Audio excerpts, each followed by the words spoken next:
Ladies and gentlemen, welcome to the Milton Board of Appeals. This is on the application of the residences at East Milton. This is the June 3rd, 2021 meeting. My name is John Leonard. I'm chairman of the Board of Appeals.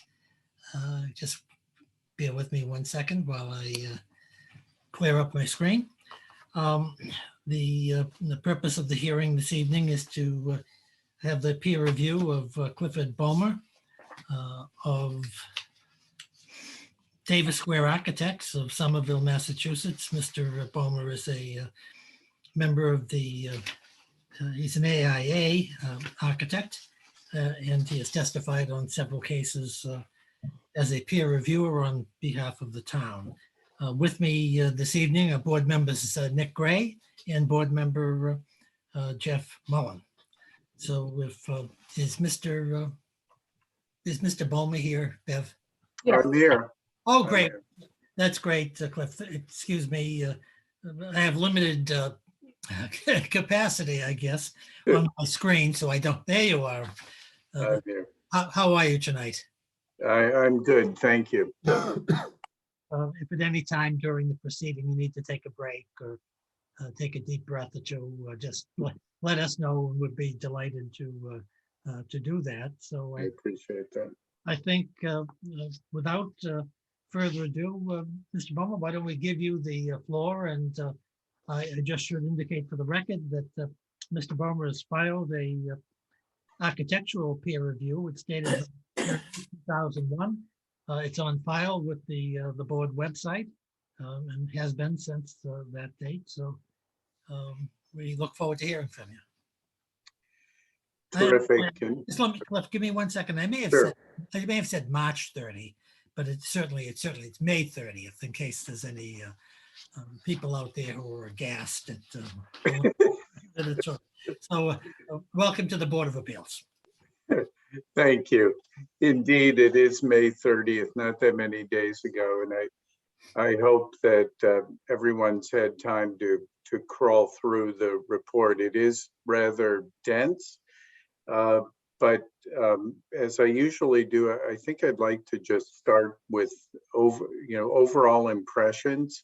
I haven't spent much time at all thinking about whether unit plans are perfectly laid out or whether that's a kitchen I designed or anything of that sort. It's really been, a higher level view of how this development will really enhance the town of Milton and will work well within itself for the developer and the residents of the development. So in that sense, I'm totally happy to talk about any of the many details that I do bring up in that letter, but I'll start with just the overall view and happy to field as many questions as you may have. I think overall, I hope I made it clear in the report that I think it's a wholly appropriate site for this type of development. It's interesting topography, and I think the plans for the building do take advantage of the existing grades of the roadways. It's a site that I would call transitional in the sense that it's already largely used for commercial use, and it is a bridge kind of site between commercial uses and much smaller scale residential uses, 1 and 2 family homes. And I think I actually did not have access to the original proposal, and I understand that Mass Housing did review it and asked for some modifications to be made. I'm guessing that the modifications were largely about the cutting back on the height of the building on the Bassett Street side of the development. And I will say that I look at a lot of 40B developments, and it's very clear that this developer has made significant gestures towards recognizing the scale of the adjacent residential neighborhood and making some significant modifications or signals in their massing for the building massing to recognize that. So I think that's all good. I think from my perspective, I think it's very typical at this state of development of a project that we all should be really focusing on site issues. I think this notion is supported by the civil engineering review because you really want to make sure that the scale of the development that you're proposing, is well coordinated with what you're actually trying to achieve on that site, and of course that it fits in well so that in the long term it's really well integrated into the community. So from that kind of perspective, I view this plan as schematic, and I think the developer would acknowledge that. But my review is kind of in this direction. I see lots of what I would call placeholders in the design. I think it's very clear, all of the elements that the developer would like to integrate into this project to make it work, from a functional and amenity, and to really be a development that will attract residents and keep residents. But I think the kind of the gist of my report is, while it's clear all of the elements that would like to be in this development, everything really hasn't found its right place necessarily, or even its right size. And again, it's normal. I think that's a good place to be. A good place to start is get everything out on the table that you want to make sure it needs to be integrated into the development, and have a strong idea about how it will at the same time still fit in the neighborhood. I think you can check all of those boxes that it's moving in that direction. So in my report, I point out a number of what I consider to be parts that really aren't working, and I think should be looked at again. Probably, and some of these are supported by traffic and civil as well. I think probably the one that is the clearest is that intersection of Bassett Street and Franklin Street, that drop-off zone. The traffic engineer believes it should be totally eliminated. Civil doesn't quite go that far. My position on that is it functionally certainly does not appear to be working for all of the elements that are located in that little corner. I think it's a great idea to have a drop-off spot there, but I think it's not really working right now. There isn't enough space to accommodate everything that this building needs, or certainly that the developer would like to incorporate at that corner. So to me, that I think it from both the traffic and civil perspective, it's not working, and from my perspective, it's similar feeling that there just isn't enough space as currently designed to fit all of those functional elements there. My second kind of big picture view is, I'm not a traffic person. I'm not somebody who calculates parking ratios, but in my opinion, the same argument can be made for the courtyard space. There are a number of, I think, perfectly good ideas for amenities that are typical for this type of development, and perhaps even the target population, but there really isn't enough space there to make them work. Between the dog relief area and play equipment that I couldn't tell if that was for children or for dogs. The civil engineer seemed to think it was for dogs. I thought it was for children.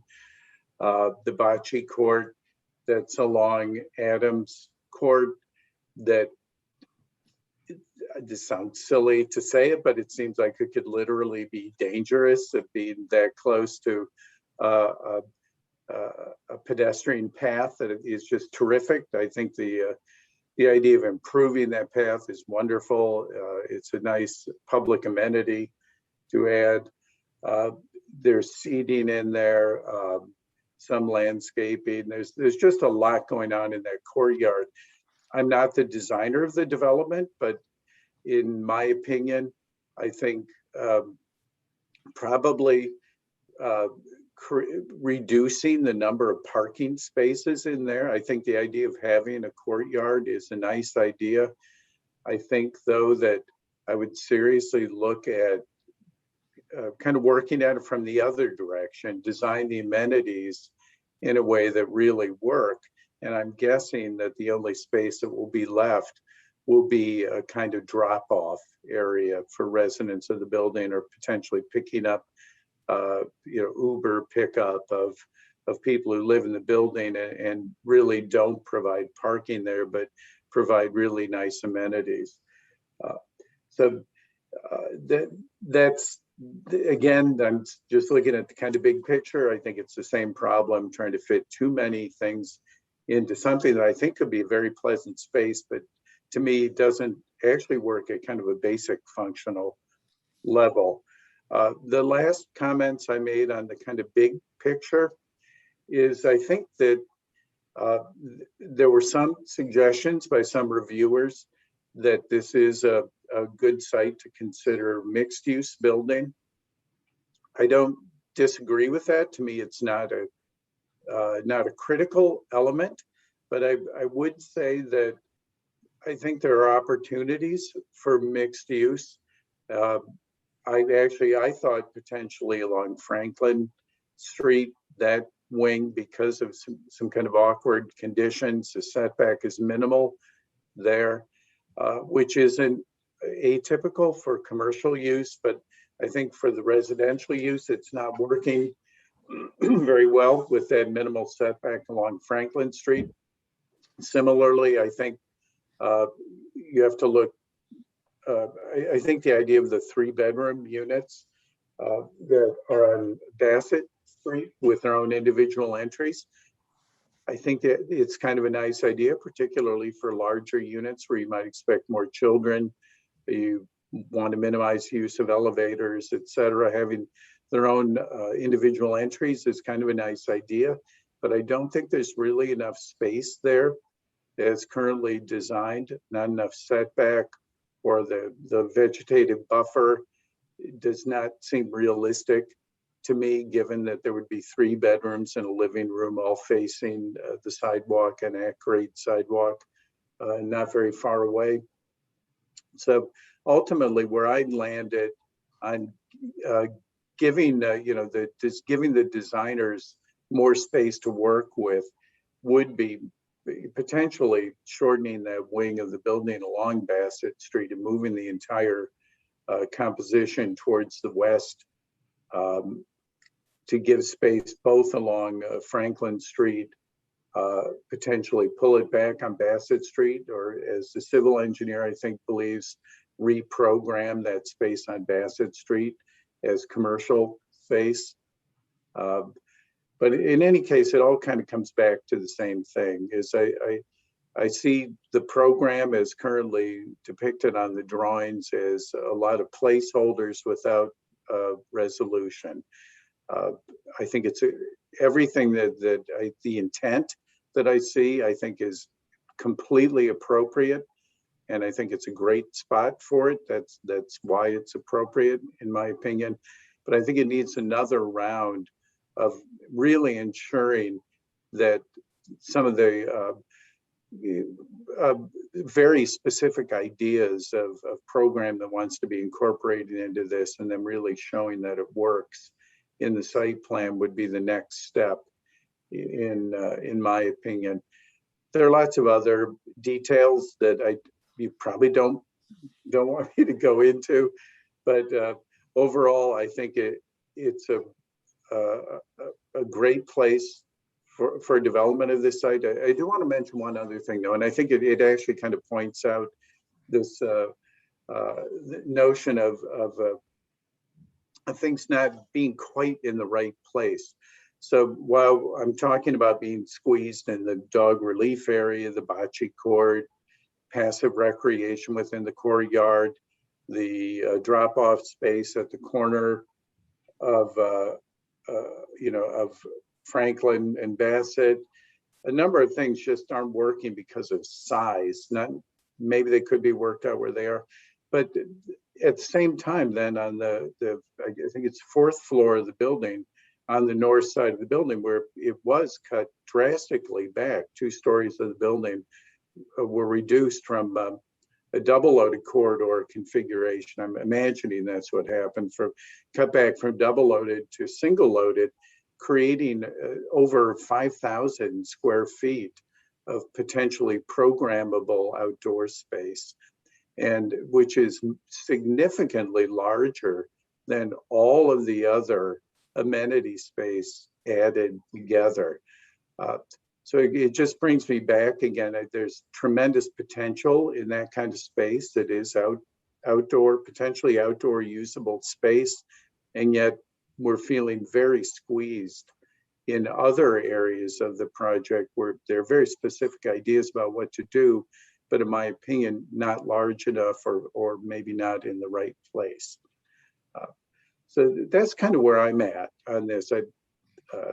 Again, I'm very supportive of the idea. I think there has been a significant mitigation strategy employed at the north side of the building. But in my opinion, it needs another round of thinking at the kind of site planning and site programming, outdoor usable space programming level, ensuring that the basic functionality is really there. And if you have units at grade, make sure that they're working properly at grade. All you have to do is look across the street and see how most of the single family homes have been developed.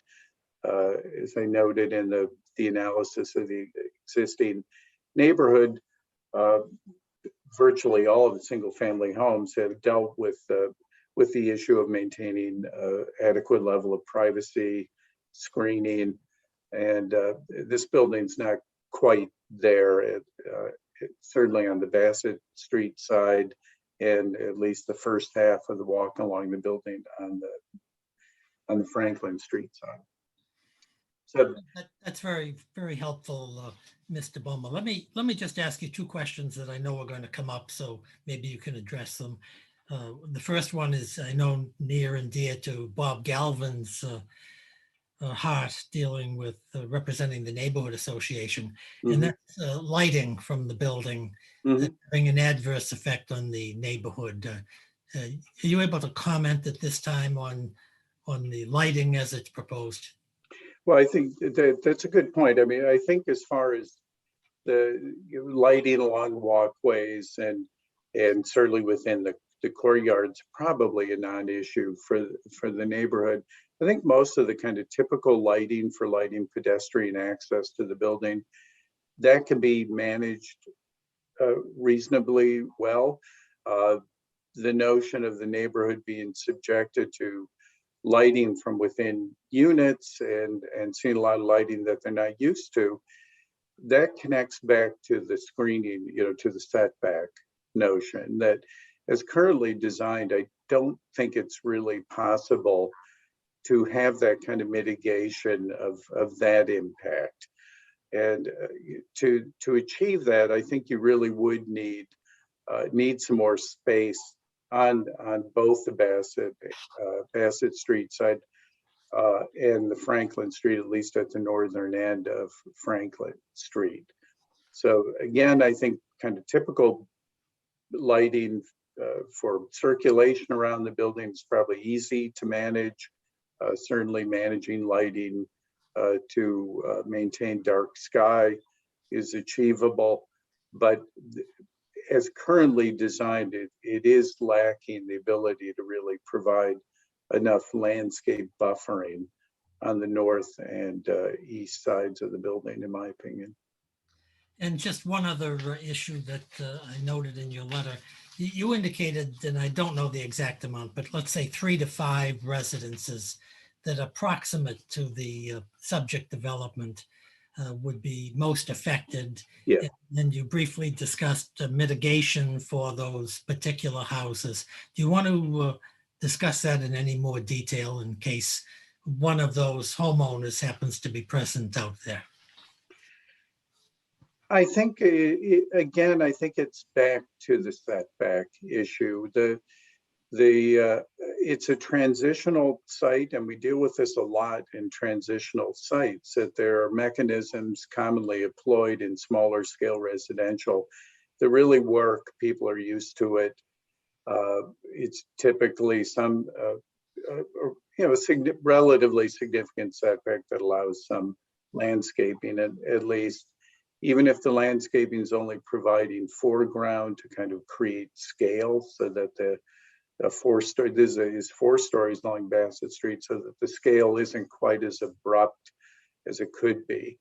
So from my opinion, I think that as I said, the cutting back on those upper 2 floors on the north side does a pretty good job of mitigating shadow impact, although there isn't a shadow study, and that's another big point in my letter, is more documentation is required to really, for everybody to be on the same page about being able to analyze the impact of the building.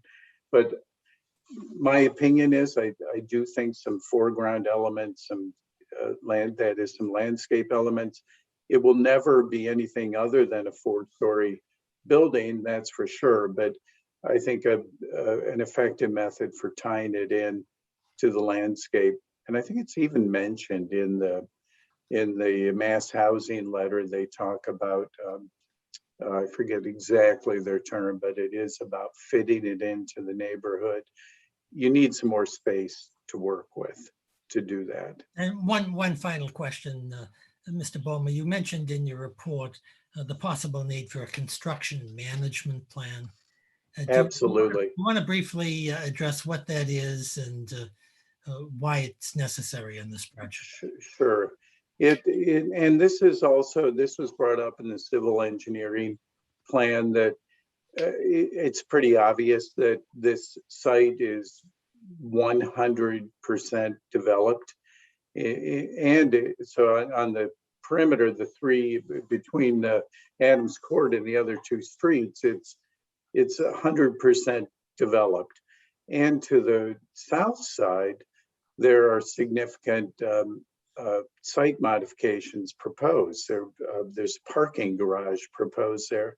So while that's not superstructure much impact on that side because of the courtyard, there's a lot of subgrade work that's happening there.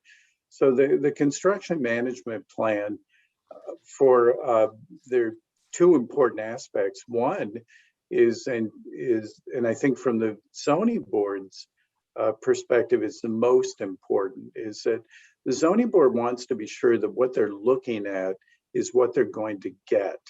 So that if you approve X number of parking spaces, and then it turns out that because there haven't been adequate geotechnical borings or other issues that could come up, that the developer comes back to you after, later, and needs a modification because they can't build 14 parking spaces because of they hit ledge, and it's not economic to do that. So the half of the construction management plan is really the way that the developer assures to themselves that the kind of budget they're carrying and the basic feasibility issues are all working.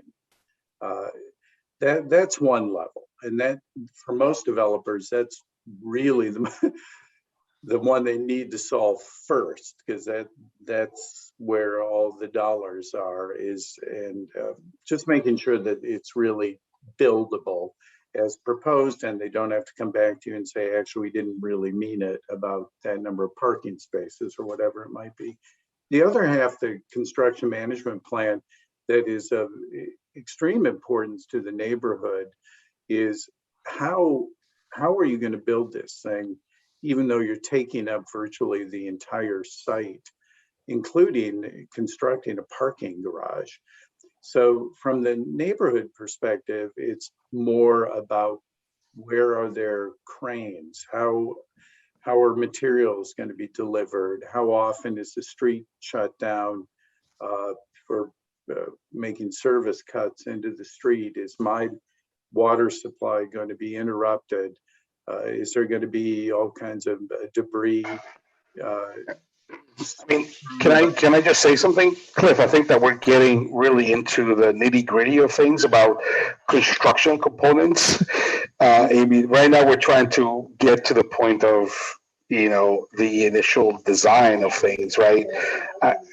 Everything that you're putting forward, I think that it is correct. There are many construction components that are true to what we need to deal with. And you're correct. There's a lot that needs to happen when you start doing construction. But at this early process, we're trying to just, try to mitigate really what the critical components are within the design pieces that we're proposing.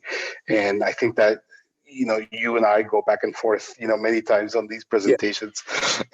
We know that we're going to need to deal with construction, and, we try to find the best ways. But, I think that I appreciate, your input from a design perspective on this.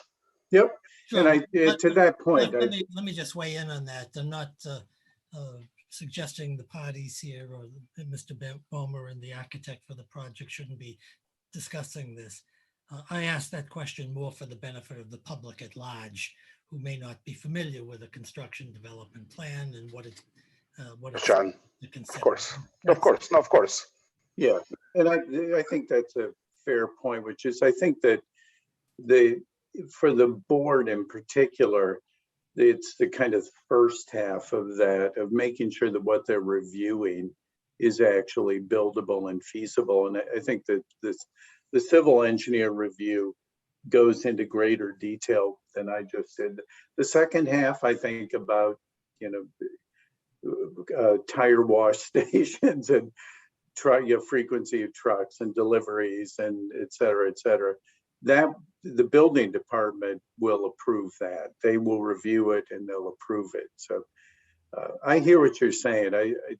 And I'll just bring up an example. I recently reviewed a project that actually did have exactly the problem that I stated. There was all kinds of angst about parking ratios, and it finally got approved. Everybody finally got on board with the parking ratio, and then they started construction and couldn't build the parking garage that they thought they were going to build, and it just reopened the whole thing in a way that wasn't pleasant for anybody.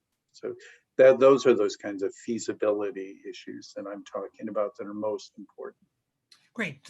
Thanks, Mr. Bowman. Let me ask my colleagues whether they have any questions. Mr. Gray, do you have any questions of Mr. Bowman? Not at this time. Thank you. Okay. Mr. Jeffrey Mullen, please. Mr. Bowman, when you good to see you. When you say the project needs another round, what are you really telling the board? And when you answer that, what I'm really going for is, what would you recommend the next step to be?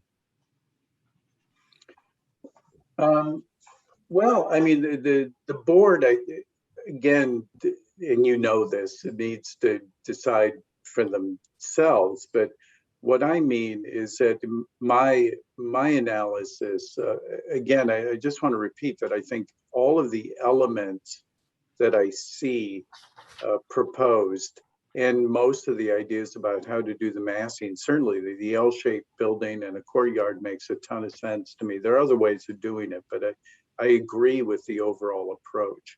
For me, what hasn't been resolved is taking each one of those elements and making sure it really works. And I think I know where that, at least if I were the designer, I think I know the direction I would take it. But I think if the board concurs, that there are issues with you know, location, scale of the elements of the building, setbacks. And I would particularly, again, focus you on the corner of Franklin and Bassett as a good place to start, because it's the footprint of the building that's really going to determine whether or not that idea of a drop-off at that point is working. So when I say it needs another round, I'm talking about a really site plan level of looking at it to make sure the setbacks are right, to ensure privacy of units and or mitigation of scale of the building for the neighbors, the proposed functional amenity elements, whether they're really working. The civil engineer had issues about you know, potential emergency vehicle access to the courtyard and there not being a sidewalk at that level, the driveway not being wide enough. I think there have been enough kind of, you know, I think really concrete suggestions or concerns expressed that if I were the developer, I would look at all those and see which ones really do enhance the design and make it something that works better for everybody. Thank you. I'm wondering, would you recommend that the developer take these recommendations under advisement and resubmit the drawings with modifications to the extent that they agreed with these changes? Or do you think that one way to advance this might be through some type of working session? Or both. Yeah, or both.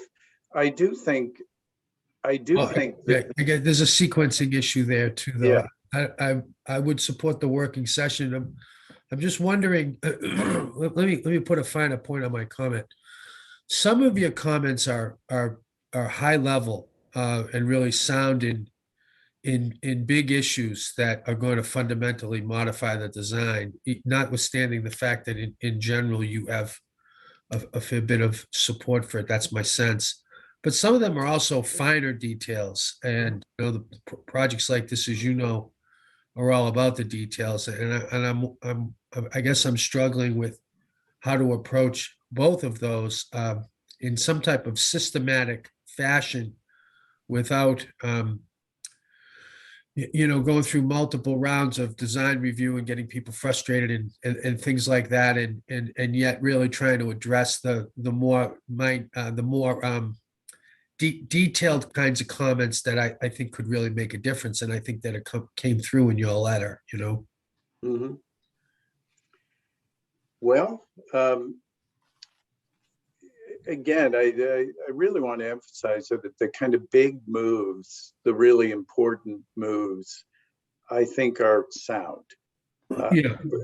I really believe that. Yeah. But I do think that it's really not working. And I can give you a couple simple examples, and I'm not sure what this means about the next steps, but I think the cutting away of those top two floors, that was done for very good reasons, but it also created a whole two stories of units, of single loaded units. And I think we all know that's not a very efficient way to design multifamily housing. And it resulted in, as I was pointing out earlier, over 5,000 square feet of roof space that isn't programmed at all. I mean, we know nothing about what's programmed for that space. So, you know, I would say that you could potentially achieve the same mitigation strategy and build a more efficient building if that setback were greater on Bassett Street. The impact, you know, solar impact is a question of two things. It's determined by setbacks from the neighbors, and it's determined by height of the building.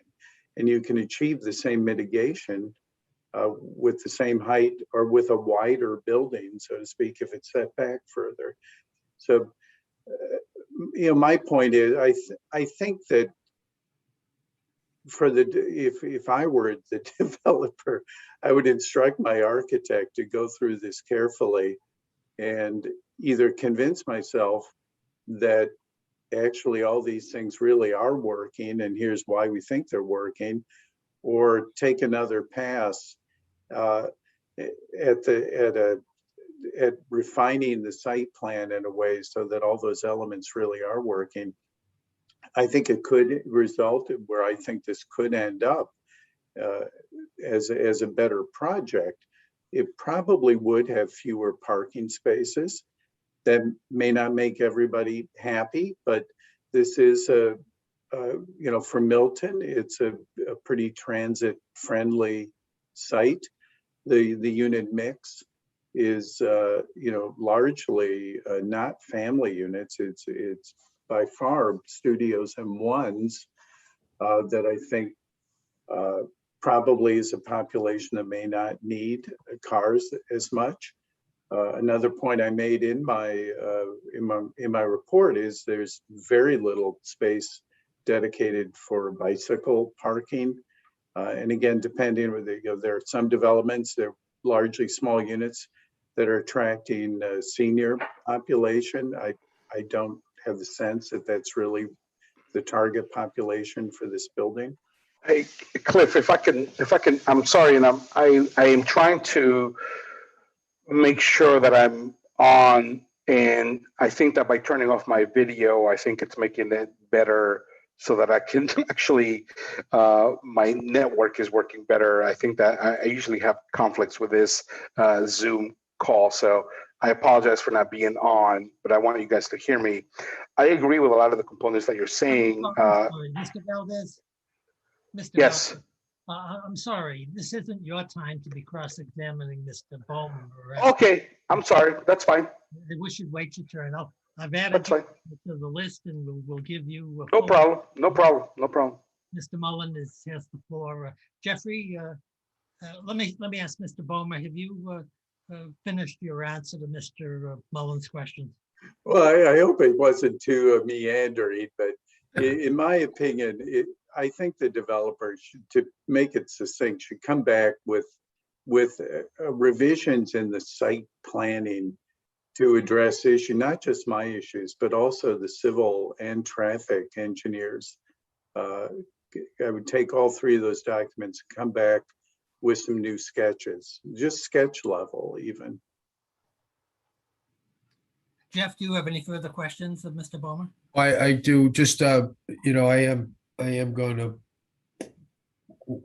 I'm going to want to advocate for a working session at the appropriate point. What I was really probing about is when, and it feels to me like we need a little bit more information on some of the bigger issues before we get to that level. That's what I get from Mr. Bowman's testimony and, and that was really what I was going for. But to me, this project is, a lot of this project is about the finer details and about the human scale of the streetscape that are going to make or break this, particularly with respect to some of the comments we've heard from the neighbors most impacted.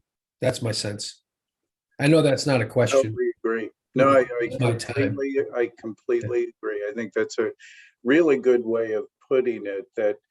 And it's normal in a design process. You focus on certain things, and that's just where your mind works, and you end up with something. But you're absolutely right. I think it is the streetscape that would be the next pass through to make that really work. Yeah, I totally agree. I'm all set, John. Okay, thank you very much. Attorney Peter Freeman, do you have any questions?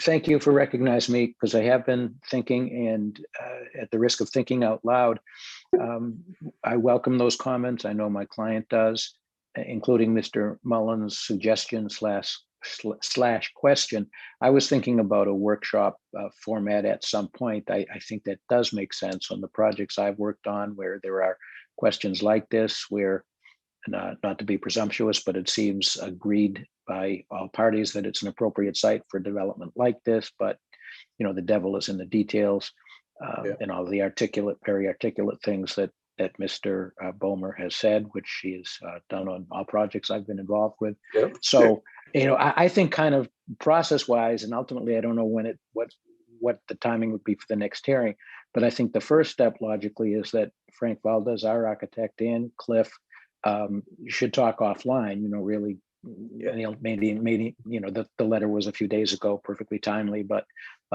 Frank and our team actually, need to talk a little bit after tonight, and then, probably have Frank have a one-on-one with Mr. Bomer.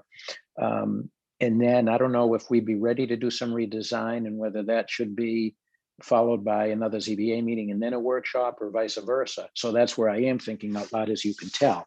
And, through the chairman, if you allow feedback from Jen Corcoran or Frank Valdez, might be useful for us to, again, move the process. I think everybody agrees that this is something along these lines is what we should do. So if it's up to you, if you want to recognize Jen or Frank, if they want to say something. I will in a few minutes if I can. I just Sure. want to note, Peter, that the next hearing matter that I have is June 17th, and it indicated it's the applicant's response to peer reviews. So if that, I don't know whether that's helpful or.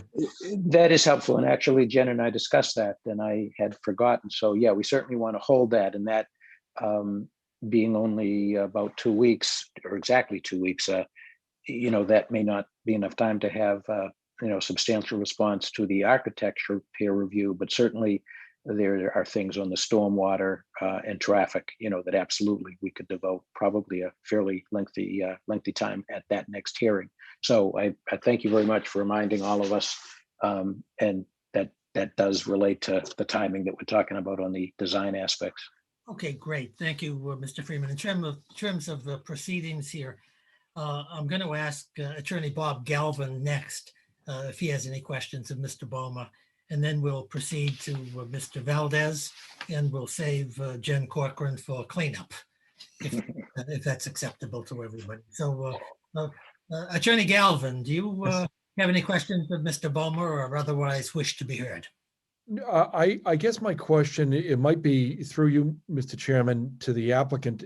Is there an intention to submit a lighting plan? It was something that Mr. Bomer indicated was deficient, and I certainly agree with his observation that it's not the lighting fixtures that would be along the walkways and things like that, because those can also always be adjusted in terms of their height and their design to, keep the lighting on site. But it's the building lighting at the upper elevations above the landscape buffer, which, we've always said was a little bit light from our perspective on this site, that we would be concerned with, because particularly the 5 or 6 residents that directly abut this project, when you look over at that site now, you're looking at 3 multifamily homes, but those actually do provide the transitional buffer to the commercial uses that are behind them. And when you make a 4 to 6 story building there,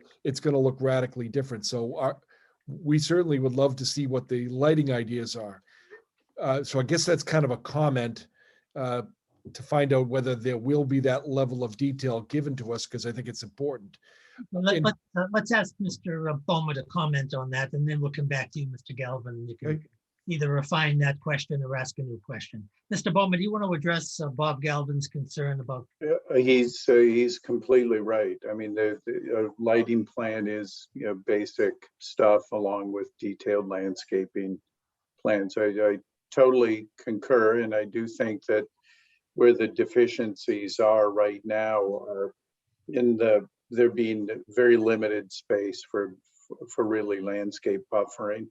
And it was interesting, Attorney Galvin mentioned that those existing buildings do provide kind of buffer. And that's kind of what I was talking about having smaller scale foreground that really helps mitigate the scale of the building, which can be done with landscaping materials. It doesn't have to be a building. Mr. Galvin, do you have any further questions or comments? I just maybe a comment. Peter Freeman was kind enough to reach out to me earlier this week and solicited kind of our collective comments from the neighborhood association, and the neighborhood association and I met yesterday morning via Zoom to try to kind of collectively create a response. And I didn't get my response to Mr. Freeman until later in the day yesterday, but you know, I think we see some of the same things. We see a project that looks like it's going to require some revisions because of stormwater. We see a project that has some significant traffic issues. And to us, that means that it looks like there's at least a prospect that the developer might consider reducing the density of the project or the scale of the project. And if that's going to happen, there'll be some architectural changes too. And that would, and so I noted to Peter basically that we thought that what we have right now is a conceptual idea. We're not opposed to a density development that's significantly greater than what the bylaws allow. But we are certainly opposing what we have here now because it's so preliminary and it looks like it's going to change to us. So I guess that's my comment. On the amenity deck, that continues to be a significant source of concern for us because of the noise and the lighting, and just because it hovers over that residential end of this project. And I think despite the very best of intentions, it's going to be very tough to tell a group of well-meaning people that they can't hang out on a beautiful spring night out on that amenity deck to whatever hours. And even if they have a concierge there, I'm sorry, one concierge isn't going to be able to get 25 people back inside and their guests. So that is a concern of ours as well. Okay, thank you very much, Mr. Galvin. Mr. Valdez. We're gonna turn it over to you if you have any. Thank you. No, thank you. Yeah, welcome to the board. Ian, thank you. And I apologize for intervening in the middle of it. We appreciate your enthusiasm. Why don't you No. to make any sense? Look, I serve in the Urban Design Committee for the city of Somerville. And can everybody hear me? Yeah, I can hear you fine. Okay. All right. So I serve in the design, Urban Design Commission for the city of Somerville. I'm very aware of a lot of these issues. I deal with these as I review projects all the time. I am conscious of the impact of buildings within the urban realm. It's one of the key things that I'm involved in my own city. And, I appreciate all of the comments from Cliff. One comment that I would say is to Mr. Galvin, is that we haven't programmed that deck, and I think that that's completely open right now. We set back the building, and we ended up with a residual space that we don't know what we're going to do with it. I think that what we like to do is perhaps just have it as a, as one of the things that Cliff said in his comment is perhaps it's just a green, space that is just part of just a tranquil space that is not habitable, that is just a component of a sustainable piece of the building. And one of the things that we wanted to do as we keep moving forward, we have to keep remembering that we're in schematic design. We haven't really solved a lot of these issues. We want to solve a lot of these issues as a team and with the comments, and that's part of what it is. So the deck, as an example, is something that we have been programmed in. It might not be a habitable space. In the end, it might just be a green space that just is a sustainable component of the building. And that's one of the things that we continue to work on. To Peter Freeman's suggestion, I would love to perhaps have an offline conversation with Cliff. And I'm in Somerville, and I know that they're down in Davis Square. Yeah, I can go down there and pretty fast, 3 blocks away from my house. And I could have a conversation and go through a lot of these components and have a face-on conversation about our approach, what we're doing, and I am happy to do that. So we don't need to take the board's time to go, piece by piece of all these things. I think that there were many good points that Cliff brought up and on the drawings that I think that either were amiss from our perspective or that we need to address. But again, I want to emphasize that we're in schematic design. And as we all know, right, Cliff, when you're in this early process, you're still working on a lot of those components, and, you still have so much more to deal with. So it's early in the process, and we're really trying to figure out from the input that we're getting what these things are and how we're going to develop them further and how we can address them. And I would like to present to Cliff, perhaps he hasn't been, privy to the process that we've gone through to this point and how the project has evolved and what we have done to mitigate a lot of concerns initially from setbacks, from massing, so I think that it would be great for him to see how we have addressed a lot of these things from the beginning of our presentations. And then I think that would be, the next steps that I would like to do. So if Cliff, you're open to having a discussion, I would be happy to come down and have a talk and we can go through these things. Terrific. Have you finished your comments, Mr. Valdez? I have finished my comments. Thank you very much, Thank John. you for participating tonight. We appreciate that very much. Ms. Corcoran, are you available to either ask any questions or to make any comments? I am Mr. Chairman, available, I just was going to ask if we could have a recess. I mean, Jen, you're welcome to speak. It's, your project, but, a 2-minute recess, it's awkward on Zoom because I can't, talk quickly to my client sitting next to me. If you just want to proceed, Jen, that's fine. But I was thinking of even a 1-minute recess just for Jen and I to talk on the phone. I'm comfortable just proceeding, actually. Okay, that's fine. Thank you very much. So I lost my train of thought there. I don't really have, I think that as with most things, as we've done in the previous peer review sessions, the presentation, Cliff, I thank you very much for your comments. That we will, certainly be, submitting written responses to the comments. And Frank and Cliff, I think it would be spectacular if, you could communicate. I also love the idea of the working session. I think, what I feel like this process has lacked slightly is like the live input that we usually get, from the public in these meetings. We haven't had so much of that as it's been kind of filtered through Attorney Galvin, which is excellent, obviously, but we haven't gotten a lot of working group type things tend to happen in these meetings traditionally.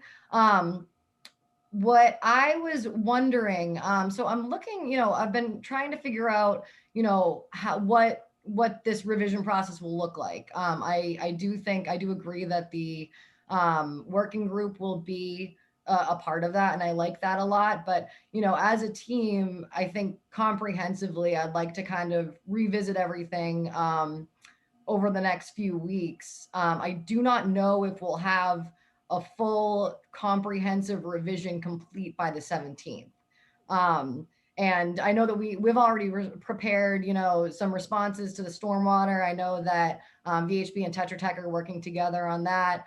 And, kind of going back and forth. Traffic, we've had done for a little while since we got that peer review so early. But as we all know, all these three components really tie together. And so in order to, properly address the traffic issues and the civil issues, that will take some design work too. And I would almost rather, comprehensively look at it all together and then come back with, a plan that addresses all three of those issues. I just don't know if we'll have, and it's up for discussion, as to whether we'll, as to what, the 17th, what that meeting would be. But I just wanted to put that out there that, we're probably looking at, we've planned on making revisions at some point in the process. And this seems to be that point now that most of the comments are in. So yeah. Cliff, would it be okay for you and I to try to schedule a meeting to meet before the 17th to go over some of these things? That works, but I think what maybe I was hearing from Jen, which I think is a good idea, which is look at all three of the peer reviews, because there are some commonalities there. And if I would say if we met after you'd had some time to sort of integrate your thinking, with all those three and, with very simple sketches, even in ways that you think you've really nailed it with all three of the reviewers. That might be more productive to have some new material to respond to before we meet. Yeah, I just feel like at this point in the process, we've heard a lot of similar issues, throughout each meeting, and that's great for us because I think the repetition really drives home, Yeah. what the issues are that really That's need right. the most work. You've mentioned a lot of civil issues, civil mentioned traffic mentioned civil, so it just seems to me like it might be the best use. I'm trying to really just be as efficient as possible here with everybody's time. I know that the board is probably pretty exhausted from all of their meetings too. So I just want to make sure that we're making every single meeting really count. And so, I don't know. I know that the 24th is currently scheduled for the Ice House, and I don't know, where that project is at or anything.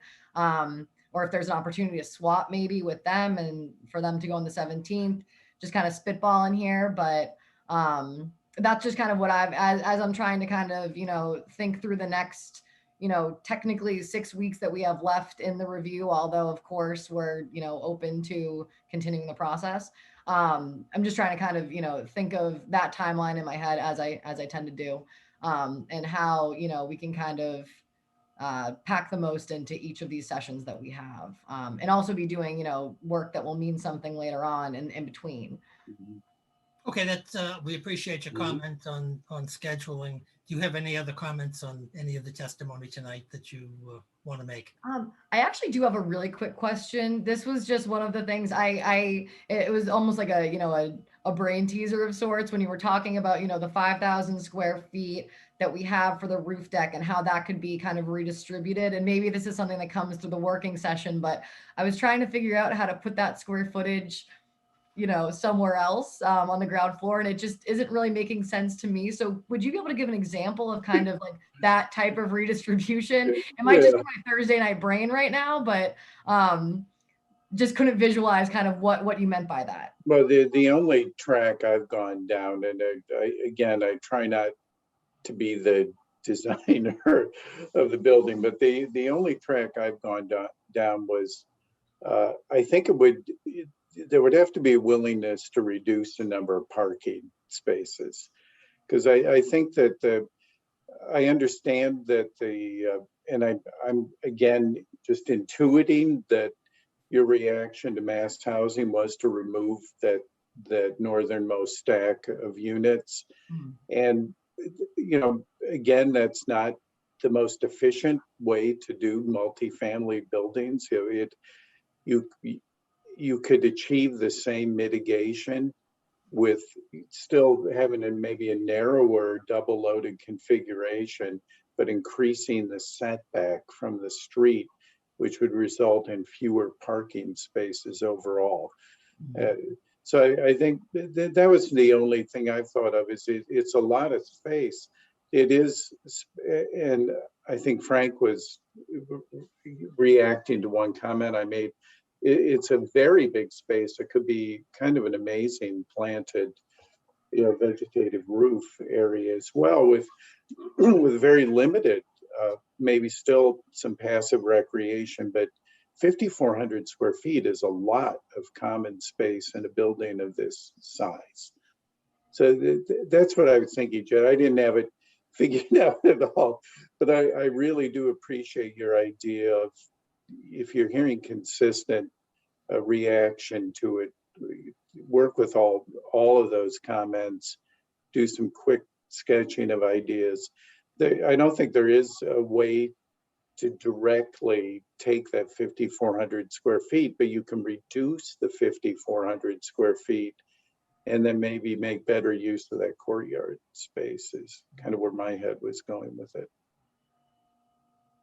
All right, Ms. thank Corcoran, do you. you have any follow-up? I don't believe I do, actually. I think that's kind of all I've got, and I look forward to kind of continuing the conversation, in a working session or. Okay, that's wonderful. Thank you very much. We'll defer on the issue of the timing of the next hearing for a few minutes, and let me ask our trustee clerk, Bev Sutton. Bev, are there any members of the public out there who have their hands raised to ask Mr. Bomer any questions? There are no hands up. Okay, so there are no hands up. Oh, Then- wait a minute. We now have two. We have Margaret Vaughn. I'm sorry, could you say that again? Margaret Margaret, hello? Margaret Vaughn. Vaughn, okay. Ms. Vaughn, are you there? Here I am. No, Margaret Honey Vaughn. Yeah, well, if there's anybody old enough there, they'll know who Honey Bond is. Well, welcome to the Board of Appeals. Oh, thank you. Thank you for your patience. So what question do you have of Mr. Boma? I don't know if it's a question. It's probably more of a statement. What statement do you have? And then we'll have Right. Homer comment on any statement. that Yeah, there's a couple of things. I'm somewhat familiar with Davis Square and a lot of the nice things they've done around those kinds of areas. And I think Milton certainly needs some change. But overall, and there's not much more that I can say. I just think that whole thing is just too big. And that's pretty much my statement. This is not a city. People are here because it's a suburb. Well, a question I do have seriously is like the recreation space. I just heard that right now. It's like, you know, what are people going to do in that amount of recreation space in the middle of East Milton Square? I don't know. You know, that's a question, a serious one. I also have to comment that this has been a really nice meeting to listen to. And I've enjoyed it. And clearly, you know, I have a position on this. I just think the projects they're trying to put in East Milton Square are not designed for the space they're trying to do. So Okay. thank you for listening. Okay, thank you very much. And let me just ask Cliff Bomer, do you want to generally comment on Ms. Vaughn's suggestion about the recreation space that's proposed for the project in a very general sense? Well, yeah, I mean, again, I think it's disproportionate, you know, given the other recreation spaces that are actually specified and appear to be too small. But I think what I react to from that comment goes back to what I think it was Mr. Mullen who was talking about streetscape. And I think the key to integrating a building of a significantly larger scale is really making a convincing streetscape. And I think that was spot on of really the next round of design exploration should just look at the streetscape, just isolate that as something that you really want to make work, and then see how that impacts the building design. So look at it from the outside in. Great. Thank you very much. Bev, do we have another member of the public who has a question? We do, the Shaughnessy's. Would you please, is it? Oh, Mr. unmute, sorry. You guys hear me? Here we are. Shaughnessy family, okay. Hi, Who's- my name is Shane Shaughnessy. Great. Where do you live, Shane? I'm at 30 Franklin Street with my husband and my 3 small children. We are a direct abutter to the proposed building, which would literally be in the shadow of this project. You know, I've spoken many times regarding this project, and, you know, from day one, we've been overwhelmed with the number of units that have been proposed. You know, it went from 60 something to 70 to 55, and now 111 down to 101. And I've spoken again many times over many issues that are personal, of course, to my family and to our neighborhood. Public safety being one of them. It's frightening around here as is. The school capacity, the scale of the project, the privacy that's being taken away from us, the lighting, which I'm looking out at right now, out of my bedroom window, would just be a wall of windows. The natural spring that runs below us that floods our basement anytime the water tables rise. But this is, and I have to thank you for this, this is the first time that we have heard anybody speak about construction management related to this project. So my question was, and I know Mr. Valdez had pointed out that this is just a schematic design and it's not a critical component right now, but it is a critical component. It's a massive scale of a project. How long are they anticipating this project to construct? How many contractors and subcontractors are they anticipating? Where would they park their cars, the workers that are coming to park? As many of you know on this board, a total of 11 parking spaces were just taking out of the town from the deck project. So that's 11 spots that were just lost that are constantly full with people coming and going to the square. What would the hours of the construction be? How would you access Bassett and Franklin? What's the impact? How would I get out of my driveway that is on Bassett and my front door is on Franklin? So those are my multitude of questions regarding construction. I took a non-architectural measurement this evening, and the end of my driveway to the other side of the curb across the way on Bassett is approximately 20 feet away from me. So it's a huge concern of ours, along with all of those other points that I could talk hours about, but I will try to maintain just this one thought this evening. That's my question and sort of, I guess, my statements. Okay. Thank you for allowing me to speak, Mr. Leonard. Yeah, thank you, Ms. Shaughnessy. Let me do this with a preface. Mr. Bomer, I know you're not the architect for the applicant, and some of these questions dealing with the number of parking spaces and how long to construct and all of that may be beyond the scope of your engagement here, and the hours of construction and all of that. But do you want to generally address Mrs. Shaughnessy's concerns? Yeah, and it's a real issue, and I'm looking at the existing condition site survey right now, and that corner of Franklin is, I think her house is one that is white and it has a tall white fence around it. I think that's I'm her on the house. opposite corner. So the one with the white fence is basically completely newly renovated. I'm on the corner of Franklin, across from the residential area of the proposed project. So it is a Okay. white house, but I have Yeah. just hedges around the front. Yeah. Well, again, I think in my report, I think, and I think the civil and traffic all cite that particular intersection as being the one that really requires the most care, and I think rethinking the construction. Yeah, I mean, this project, I'm guessing, and the developer knows better than I do because they've been really studying this in greater detail, but I'm guessing it's a 14 to 16 month project. So, and the building department will require a really detailed construction management plan for sure. Thanks, Mr. Bomer. Mr. Valdez, I don't want to put you on the spot here, but do you want to weigh in on some of Ms. Shaughnessy's questions? Do you prefer to wait after you've had a chance to talk with Mr. Bomer and your colleagues? No, it's fine. No, if I mispronounce it, please, I apologize, Ms. Shaughnessy. Your concerns are completely legitimate. I mean, of course, nobody likes any type of construction of this scale next to their house. It's disruptive, and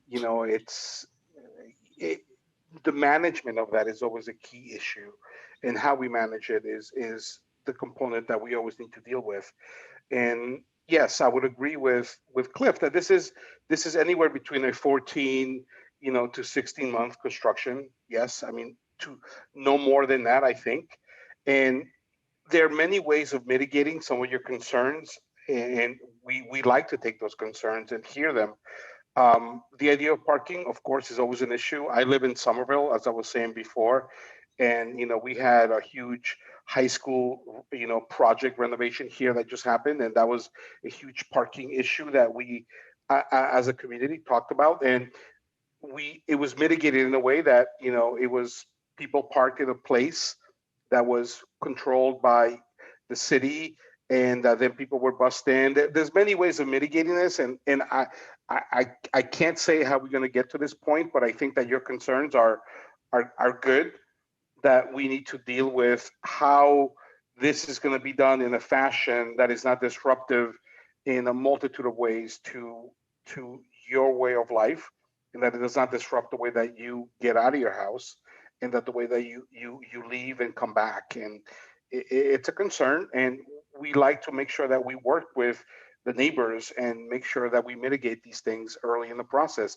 And I think that as we keep moving forward, we would like to engage the community, immediate community, to make sure that we deal with this. But yes, it does happen, and we want to make sure that we deal with the things accordingly. Good, thanks, Mr. Valdez. I appreciate your stepping in there when you didn't really have to. Let me ask Bev Sutton, is there anybody else out there, a member of the public, who has their hands raised? Yes, we have 4 more. Jim Coyle. Okay. Mr. Coyle, are you there? Yes, I am. Jim Coyle, a resident of East Milton and a town meeting member. I'm going to make one suggestion to the board here. I think we need another peer review firm, a very senior construction management firm. There were an incredible number of very serious construction issues for this project here that have not been discussed at all. I'll give you just one example. I'd probably come up with 100 here right now. The picking up on Tetra Tech on their comments about the building is foundations are right up to the property line, right up to Adams Court and right up to the sidewalk there. In order to install that foundation, let's say it has a spread footing, Adams Court will be blocked off completely, which will impact the large number of businesses on Granite. Their rear exits, one of their means of egress will be blocked off substantially, and that's totally unacceptable. And the only way to solve that is to shrink the size of the project and pull it back from Adams Court so that the boundaries of this project are, including the construction work of excavation and whatever else is needed, stay within the property. The setbacks need to be increased on all sides. And the same thing is on the other end of the property. Tetra Tech said the same thing there, basically. Adams Court has 7 environmental monitoring wells on it. They say basically do not disturb. I've asked this question before. There has been no response from at all so far on this. The environmental site investigation there hasn't been done. I don't think legally this project can touch Adams Court at all until those questions are answered. And the size of the equipment here, this is a huge project. I also did a quick survey on the density of the project. I looked at the Mass Housing website a couple of months ago. I couldn't find any examples on there of a 40B project that were this dense at all. There were some that were installed, put along a Route 9 in a residential area out there. Buffer zones were created. The sites were much larger. I think, and the corner of Franklin and Bassett is a huge problem. I suggest to the Corcoran Company, take a walk over to the corner of McGrath and Washington, and there's a 4-story apartment building there that created a little side street to get the flow of traffic out of the way. It's very wide sidewalks. So it'd be a good example to use to redesign this project. It needs to shrink in all directions to be constructible, period. I've done construction projects for 45 years. I've seen it all. This board needs advice from a senior construction management company for the safety of the public and the protection of everybody. There's no buffer zone around this project at all. How are you going to keep the little children in the neighborhood out of the curiosity is going to be enormous here. We already have a large number of pedestrians walking along Adam Street and Franklin and Bassett all the time. People are riding bicycles. It's the too much disturbance to a resident. This is, by the way, a residential neighborhood. Most of the building is in a residential C neighborhood. And I think it's incredibly unfair to the Shaughnessy's and all their neighbors along Franklin Street there and the Bassett and all to even have anywhere near close to this. I'd like to see it shrink by maybe cut in half or maybe 2/3 of what it is. I think something could go there, but this is not the right project at all. It's just way too big. The other thing, I think the corner of Franklin and Bassett, I think the approval and from the Traffic Commission of Milton needs to be part of the review process. Mr. Leonard, maybe you already have that in mind, I'm not sure, but I think it should be a must here. They need to weigh in. There's many shortcomings in the traffic, the peer review and the basic design that are lacking here. And I think the public needs to be able to comment a lot more on that. I think I've said enough about that, but the constructability of this project is a big challenge. And at an early stage like this, I've worked with developers before, a constructability review. What is your game plan to build this place?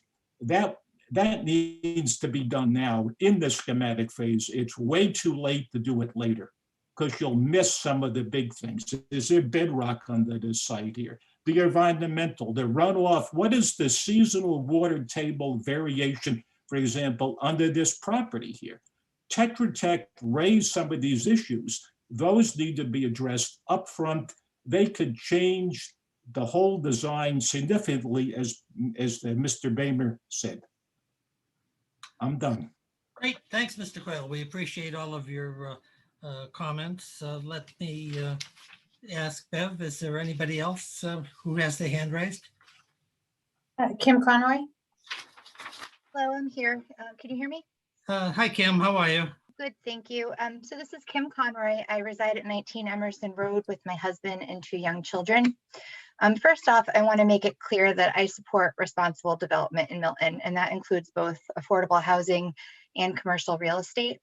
That being said, there are so many components of this development that I feel are irresponsible and should in fact be considered detrimental to the residents and business owners of East Milton. One topic that I continue to find unsettling is the applicant has touted public transportation and biking to public transportation. The reality is that neither are viable options for most people on a regular basis due to the added commute time of walking, biking, or busing to the MBTA train versus driving, limitations posed by the forces of nature and New England weather, and concern over pedestrian safety. After the very unfortunate incident involving an MBTA bus and a teenager just last week, it really hit home just how congested East Milton Square is, and that the only streets that are safe for pedestrians or bikers are the neighborhood streets. With this, I have to ask, how can the applicant assure that the neighbors, that cars and SUVs of all different sizes from those who don't get a space on site won't end up parked in our neighborhood? Our East Milton neighborhood is already busting at the seams. Our very narrow streets are flooded with families of all ages, from the very young to seniors, walking, jogging, and biking. It also should be noted that our neighborhood houses the busiest of all of Milton parks, with Andrews, which not only acts as home field for many of Milton youth sports programs, such as softball, baseball, lacrosse, and soccer, but also houses the only fully accessible playground in all of Milton. Adding more congestion is dangerous for the families that live here, as well as the families that play here.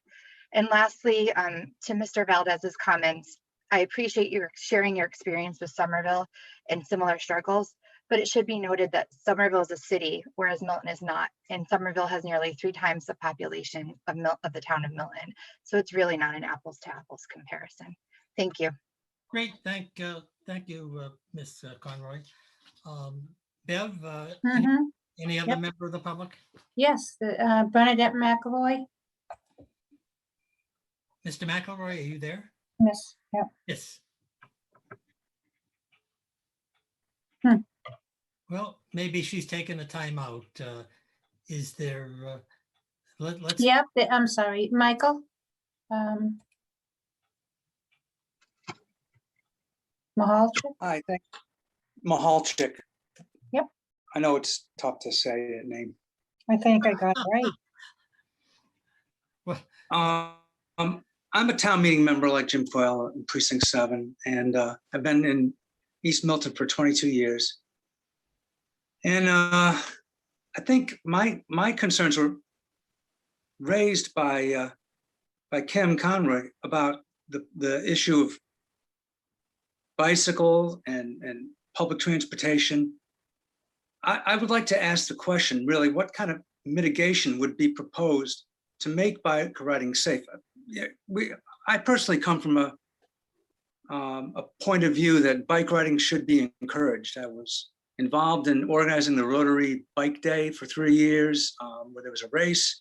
I was on the bike advisory committee of the town for a while. I lived in Holland from 1971 to 72. I think bikes are a great way to get around, very healthy, could potentially free up some parking spaces to turn into something else as your project is set back from the street. But a lot of people I talk to around here think I'm crazy.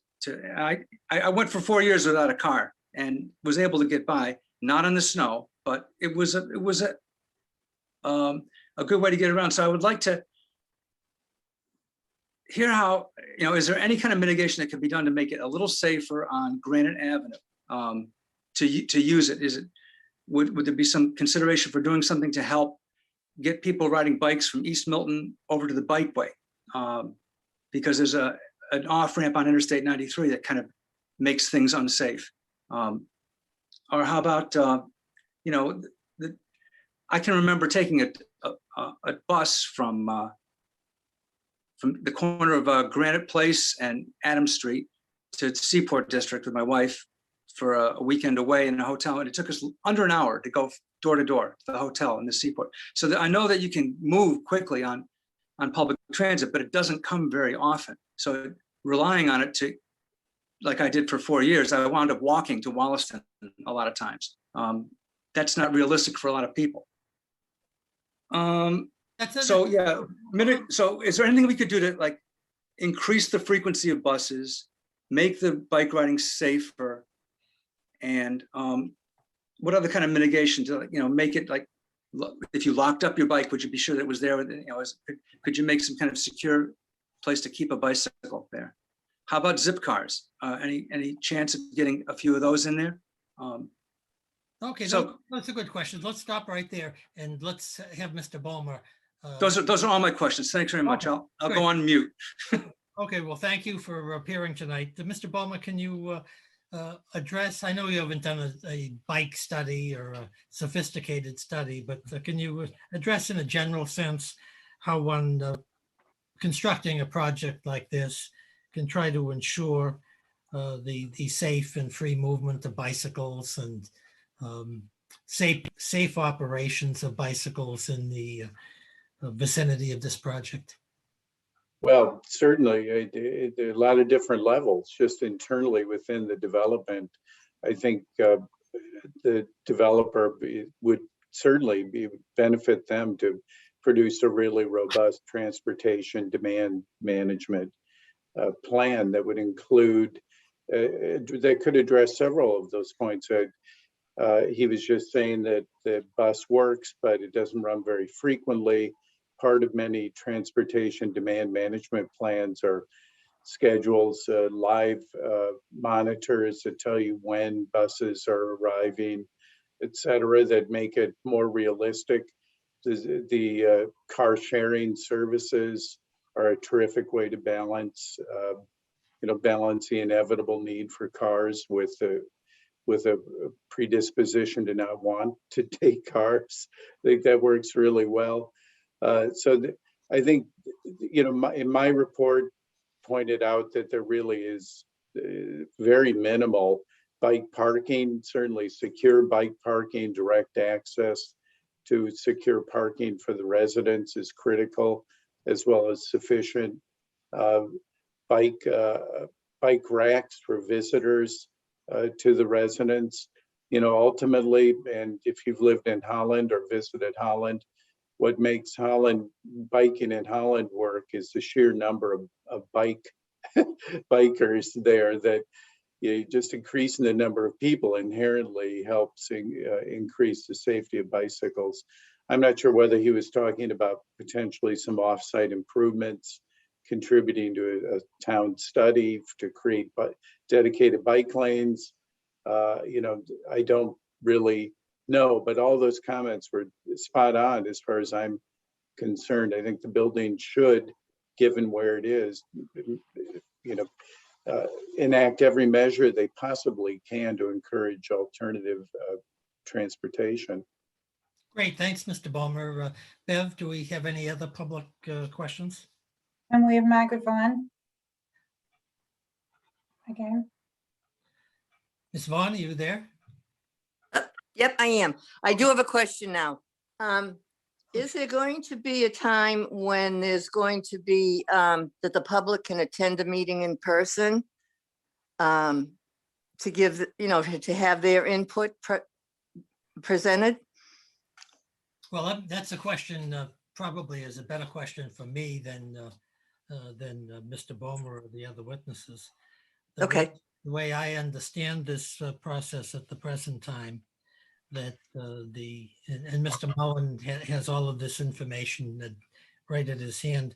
I believe that at the present time, the video or visual hearings can continue. I believe it's until August 15th. Is that correct, Jeff? I It's think right now, June 15th. June 15th rather than August 15th. Yeah. Okay. He's got a bill pending in the legislature to extend it. Right, and I think do you believe that it's commonly considered highly likely that it will be continued from June 15th to either August or September 15th? Yeah, yes, that's the consensus. And then the question really becomes whether it gets extended beyond, let's say, September 15th, and so that actual hearings would be required rather than virtual hearings. So the question then really is, like, I mean, I don't know, I haven't come to these meetings too much, but it seems like the public and the Milton community doesn't have a real option for input in this. I mean, by September, it's probably going to be much further than it is right now, right? Well, I think, Ms. Vaughn, with all due respect, the hearings in this particular case began on April 15th. I haven't counted the number of hearings we've had, but I think I can. 1, 2, 3, 4, 5. This is our 6th or 7th hearing. Yeah. All of those hearings have been open to the public. All of them, the public had an opportunity to ask questions. For those who were on vacations or were ill or whatever, they've all been tape recorded. There's public access to all of to every minute of the hearing. So, I'm really curious. I just, don't know how this all works. So did you get a lot of community response to think over? I think we got some community response. I don't think we received as much as we probably expected, but I think the reason for that, most respectfully, and I'm not acting as an advocate here, but I think that Bob Galvin, who's a very experienced attorney in 40B projects, represents the East Milton Neighborhood Association. And I saw an email recently, I think it was within the last day or two, and I think Mr. Galvin indicated that association consists of at least 700 members of people who live in the East Milton community. And they've been working very closely with Bob, and he's been working with them. So I think that Mr. Galvin refines their thoughts into questions which are admissible and legal theories that are appropriate under 40B. So I think that's the reason there hasn't been a lot of questioning from the public is because Bob represents them and he asks intelligent questions. But that doesn't mean, with all due respect, that you don't have the right to ask a question at these hearings.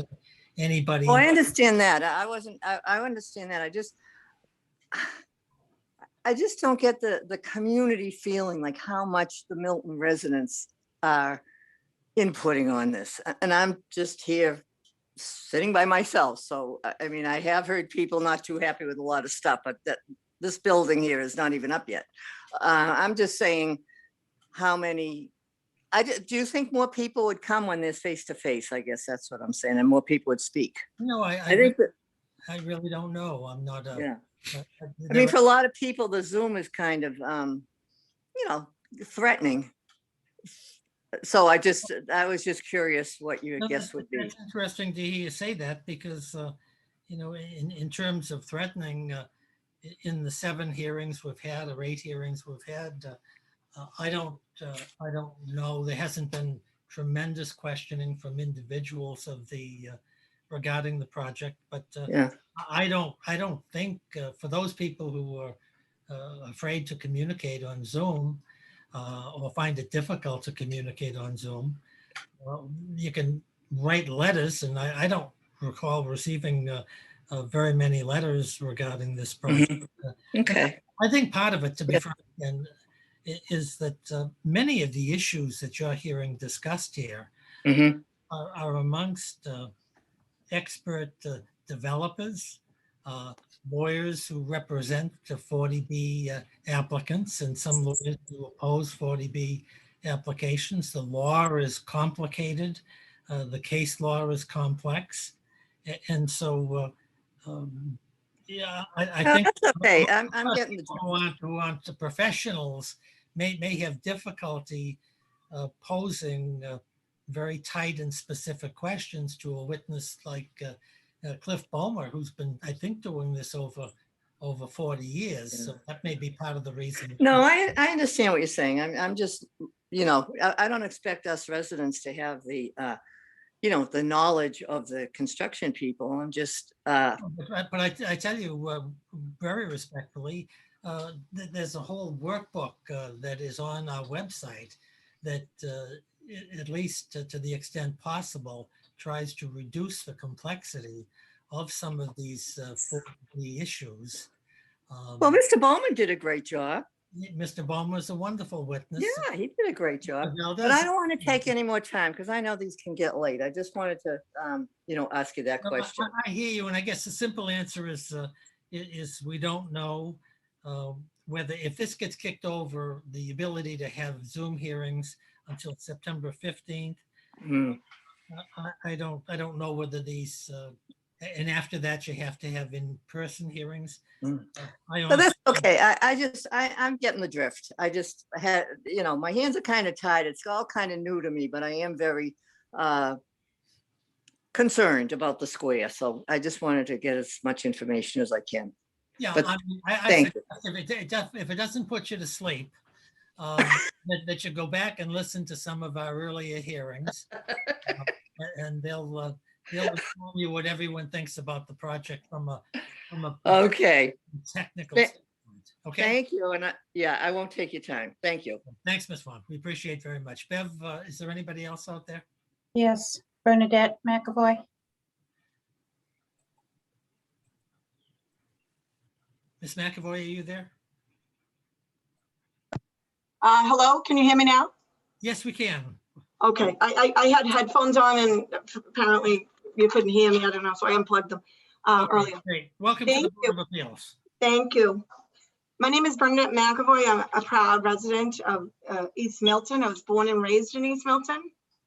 I'm now raising 3 children in East Milton in a multi-generational home. I'm lucky to have my mom, welcome us into her home. We've been here for years. And my children love Milton, the Milton schools. They love Andrews Park, Crane Park, Cunningham, all the beautiful places in East Milton, and they have beautiful neighbors. We have, I'm glad Mrs. Vaughn brought up that point about the Zoom meetings. There are lots of elderly neighbors who I'm sure aren't using Zoom. So I agree with the fact that this should be put off so that there can be people in person This is kind of a lot of things are being rushed through during a pandemic. I mean, there's people who have lost family members, who have lost loved ones, and people are afraid. It's a really tough time and a challenging time. So, I hope that you could consider delaying so people can meet in person. And not just elderly people. I'm sure there are a lot of tech savvy elderly people as well, but there are some who are not. And so that's just a fact. I think it's something to be considered. There are a lot of beautiful residents of East Milton who are in that age bracket, and they need to be heard. So I would like to ask a few questions. Now your questions of Mr. Ballmer, right? Because Okay, so I'm not sure. I'm sorry, please, let me talk. We're not here to ask questions about the project generally. This hearing is concerning Mr. Ballmer and his peer review of the project. So if you have questions for Mr. Ballmer, he's here and delighted to answer any of your questions. Okay, should I turn my questions into comments? Would that work better? Well, you can make a sure. Look, this isn't a court. You can make a comment and ask Mr. Ballmer to comment on your comment, or what his position is on your comment. Okay, and Cliff, as long as they're within the purview of Mr. Ballmer's peer review, we're not going to be asking Mr. Ballmer to discuss issues that are beyond the scope of his responsibility here. Okay. But you go ahead, ask your questions, and if the questions are out of line, we'll say so. Can I ask questions about the size of the project, the street that's in the middle, smack in the middle of the project, and go ahead. And the modes of transportation of the residents? Yes. Okay, thank you. So the first is, do you think that this project is an appropriate size and scale for this tiny corner that it's being proposed on? That's one question. Okay, well, let's have Mr. Ballmer address that question, because if we have 4 or 5 questions in a row, it gets very confusing. So, okay, thank you. Cliff, do you want to address that question about the size of the project? Yeah, I think most of I think I've consistently pointed out that I think there's work that needs to be done on the setbacks from the streets, and that inevitably will impact the size of the project. As I was saying earlier, the impact of the scale of a project is among many other things, but it's as perceived from the street in the neighborhood is a combination of the height of the building and the setback from the streets. So as currently designed, I'm suspect that there hasn't been enough mitigation of the scale of the building vis-a-vis setbacks of the building.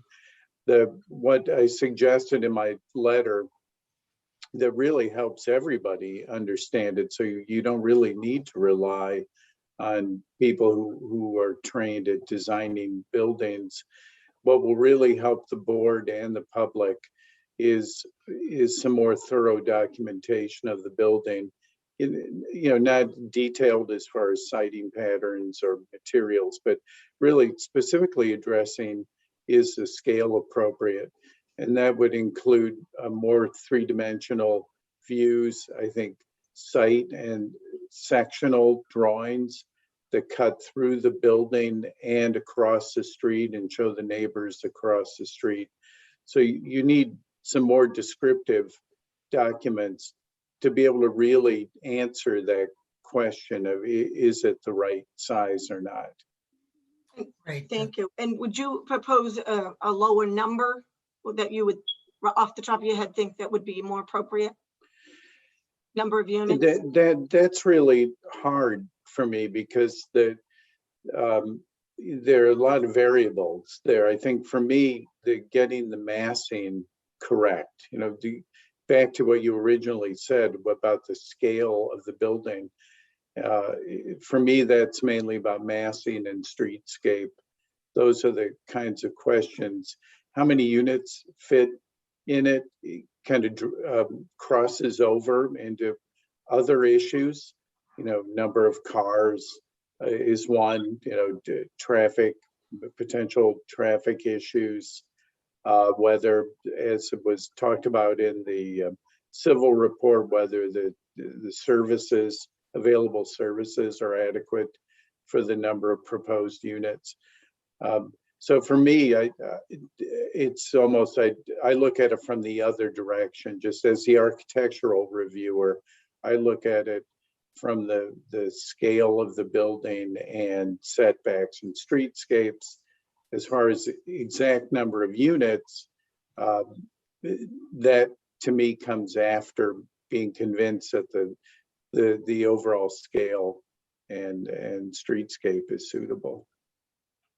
Okay, thank you. My next question is about the Franklin, the section of Franklin Street from Adams to Bassett. Mhm.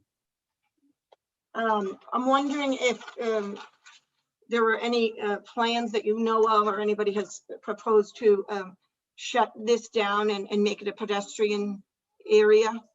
I'm wondering, because I know there was a proposal, a temporary, which sometimes happens to end up to be permanent, of shutting down that street during COVID, the pandemic, which I thought was absurd, but it was supposed to be winter wonderland during a pandemic. I just couldn't grasp that. But anyway, so it was a temporary proposal to shut down that section of Franklin. And now I see 4 huge flower boxes on Franklin, that section of Franklin, taking up 2 spaces, parking spaces, which is, I don't know, I can't relate to that either. But anyway, so I'm wondering, is there some move to shut this down and try to make it be, really convenient for somebody who has a project here and the businesses that would suit them? Just wondering if that's something that you've seen or heard of. I just figured I'd ask, because it is a worry.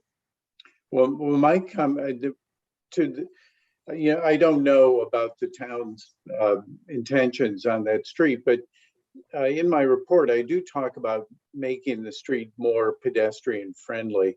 That side of the proposed development has really minimal setback and relatively narrow sidewalks. So for me, making it more pedestrian friendly, that I do think there is, if there was an appetite for a mixed use building, that could be that leg of the building, the first floor level could potentially be a good space for commercial use as opposed to residential use. But that's as far as I dug into that, was just enhancing the pedestrian experience on that side of the street by increasing the setback. Okay, so so it doesn't sound like that has been proposed. That's a fear that is kind of hanging over a lot of people. But anyway, I know nothing about that. Okay, that's good. Thank you. That's good to hear. Thank you so much. Because that would be a huge detriment to the East Milton Square and the whole of East Milton. But anyway, thank you very much. The next question is about this idea that the residents that would move into, or the potential residents that would move into this 101 unit high rise in East Milton Square, that they would all, or a lot of them, or majority, I don't know the exact number or percentage that was proposed, that would be cycling around town and riding the T. I find that to be very implausible. I find it to be very hard to believe. Anyway, so that's an issue. And there's a blessing of the bikes at St. Agatha's next week. My children will be planning to go to, and I think they need a blessing before they try to attempt to cross East Milton Square to get to St. Agatha's, because it's very dangerous. So to think that all these people are going to be riding around town, throwing their children on the back of their bikes to bring them to school, to bring them to their games, to go grocery shopping, is absurd. What do you think about this idea that the people will be, motor transportation will be mostly cycling? And of course, cycling is wonderful, but I just don't think it's going to happen. And also the T ridership. Do you think that's going to be the majority of modes of transportation, I should say, of the Yeah, majority of people? I understand your question. I don't think I can really speak to that, though. I'm not really cognizant of the target population of the building or their transportation modes. Okay, thank you. Thank you very much. The last question or the last comment would be that, you know, doesn't necessarily relate to you, but just these developers have an opportunity to cut down the size and scope of this project. Think outside the box, leave something that is a lasting legacy, that is a positive contribution to the town, as opposed to a negative, you know, a detriment to the town. And so I would say that that would be something that would be a challenge to the developers. Think outside the box, leave a lasting legacy. You know, to Milton, wonderful Milton families, I think you would want to leave a lasting legacy, not an unwelcome, you know, problematic high rise that is urbanizing a beautiful small town that I grew up in, that I love, and I know the two families who are developing this area do as well. So that's a challenge I put out to you. And I hope you can try to meet that and really listen to the residents of East Milton who don't feel heard, even though people have spoken. It doesn't seem that they're being heard, and that's just a concern. And we know these two beautiful families can come together and think outside the box and leave a lasting legacy. Do something no one's ever done before. I put that challenge out there. Thank you very much. I appreciate the time. Appreciate this meeting. Take care. Thank you, Ms. McAvoy. We appreciate very much. Bev, is there any other member of the public out there? Beth Alvarez. I'm sorry, Bev. Beth Alvarez. Yes. Hello, can you hear me? We can. Welcome Yes, to the hi. floor. Thank you. I'm a Milton resident. I live just down the road from the project on 635 Adams Street. And I'm thrilled with the questions that all of our neighbors have asked so far. I'm just curious, Mr. Bomer, how you feel about the sustainability of this project, if you feel that the developers have done a good job creating a building that will be in the square for a long time, and if it's been designed in a green way, and if you think that there will be any impact on the community in terms of pollution. And then the third part of my question is, in terms of parking, have they designated spaces for electric vehicles for the future? You know, that it's predicted that over the years, more and more people will be driving electric vehicles. Those are all really good questions. I think at this point, the design team, I'm not the designer, but the sustainable goals are not really discernible from where the project is at this point. It's in schematic design. Milton is, I think, any building in Milton, and I note this in the report, that Milton is a stretch code community. So there's a minimum level of sustainability that's required by the state building code, a special section of which Milton has adopted. But I personally certainly believe that you're spot on in the sense that long-term sustainability of the project is a great goal. And I think most responsible developers really look towards that. There are many programs, many third-party sustainable programs that are available that make the building more marketable and certainly more affordable for people who live there. So now is the time to think about those kinds of goals, to lay out your sustainable goals. At this point, it's not, I wasn't able to tell from what's submitted today where they're really at on that front. And the second question related to pollution. Well, you know, it's funny, a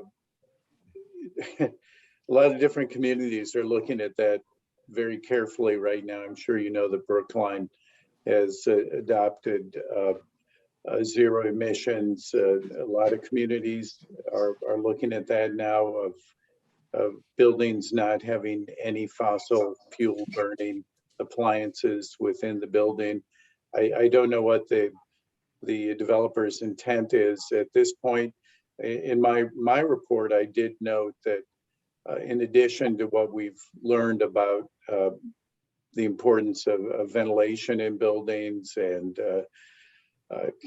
containment of units so that people can control their own environment within their apartment.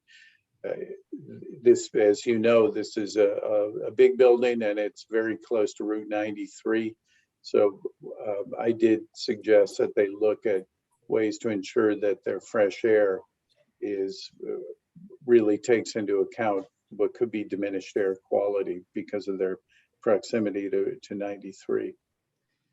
And I think the third part of Ms. Alvarez's question related to whether the project should contain spaces, should accommodate space for electric vehicles. It's certainly my position that it should. It's the way of the world. We all know it's happening.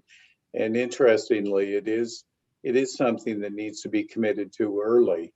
And the reason is that actually the number of EV spaces that you provide has a big impact on the power supply that you need to bring into the building.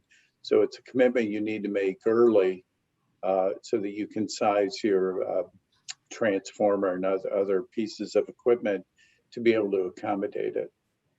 Great. Thanks, Mr. Bomer, and thank you, Ms. Alvarez, for your questions. Bev, is there anybody else out there from the public? We have one more, Andrew. Andrew?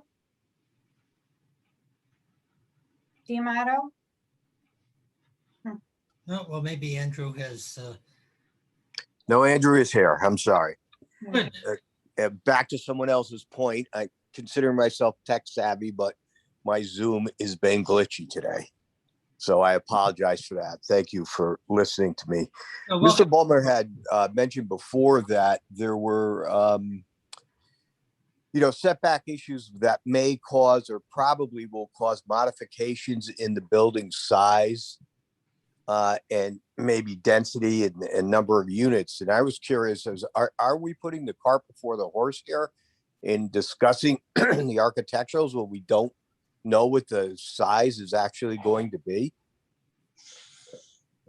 Cliff, do you want to address Mr. D'Amato's question? That's interesting. I think that's almost exactly what I was trying to say a little while ago, that the size, for me, the as far as number of units, number of parking spaces, it's very important to know what kind of massing can be supported on that site. That's a kind of intensity of use calculation versus a density calculation. Density talks about number of units per acre. Intensity of use is a more kind of broader look at whether what you're proposing for that site really fits on that site, both from the perspective of the building itself, but also its impact on the neighborhood. So for me, establishing what is the appropriate massing for that site is the first thing that needs to be established before you go into great detail about certainly unit count and parking spaces.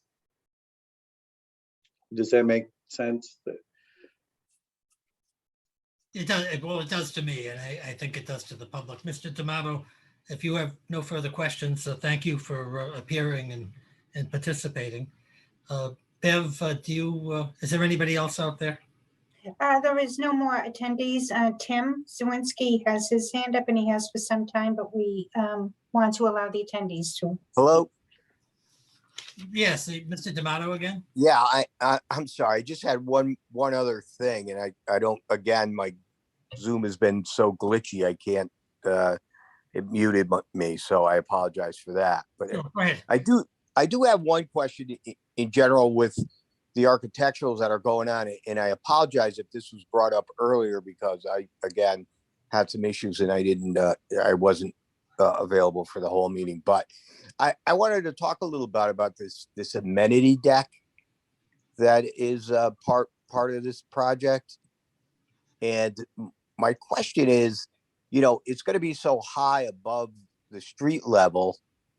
And I'm wondering why that amenity deck is facing the neighborhood rather than turned inside towards the building parking lot. And if that's something we can look at, because I don't think the nearby residents are going to really appreciate people looking down at them from the 6th floor, or whatever floor it happens to be on. And, I'm wondering how that is going to be policed and, how long, people are going to be allowed on those amenity decks. Is it going to be 9 o'clock at night, supposedly, but who's going to police that and how they're going to stop that? That just seems really intrusive to the neighborhood. And, if you wanted the amenity deck, I thought maybe you could turn that inward. Cliff Bowman, do you want to address Yeah, that? yeah, I think the developers acknowledge they haven't programmed that amenity deck at this point.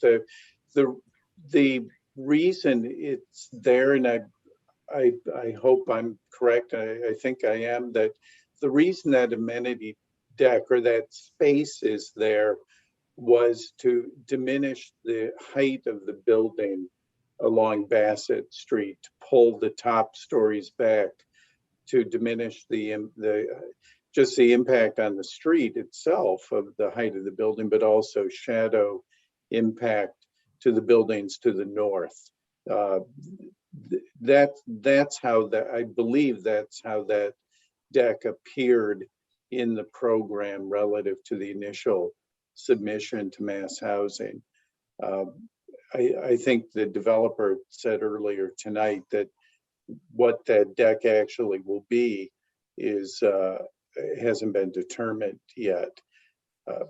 Yeah, well, that sort of goes back to my original point. Well, this isn't determined, that isn't determined, and yet we're supposed to be making comments and about them, so we don't know if the amenity deck is there, but yet we have to discuss it. You could set back the building and not have an amenity deck. The amenity deck is, in my opinion, is trading one problem for another. You may be setting the building back and possibly helping shadowing. I don't know how that actually works, because eventually you get up to the 6th floor and you're going to get shadowed.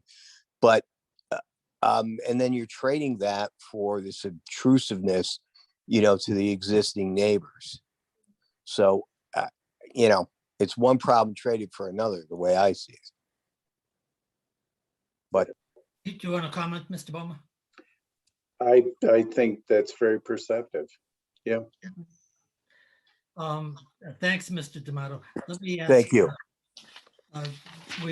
Tim Szynski, the town planner, wrote an email to me earlier in the evening indicating that he was going to be a little late for this meeting. So it's good to hear that Tim is now available. Mr. Szynski, do you want to be heard and have any comments? Thank you, Mr. Chair. I just wanted, I don't have too many comments. I did want to harken back just to something that Mr. Mahalchek had commented about earlier, just for kind of public information purposes. This project itself, I think, has a role to play in mitigating its impacts from a traffic perspective via encouraging and kind of making it easy for its own residents to ride bikes, either to work or to recreational or kind of business opportunities. I just wanted to make sure everyone knew, because it's kind of, we've had a little bit of a soft rollout so far at a staff level, but the town has engaged with the Metropolitan Area Planning Council on a bicycle and pedestrian master plan process. like I said, we've started working with MAPC about that on a staff level. There'll be a public rollout of that in the coming weeks and months. But the goal of that plan is to really identify kind of what our bicycle network looks like today from a connectivity and a safety and an efficiency standpoint, and really try to identify some of the gaps in that network and how we can fill them and kind of make them, safer from, moving from people riding in the street to people riding into bike lanes to potentially creating, protected, separated bicycle facilities that take cyclists out of traffic, which I think is kind of, universally accepted as the kind of the safest way to get people traveling via bicycle. So I just want to let folks know that that is going on.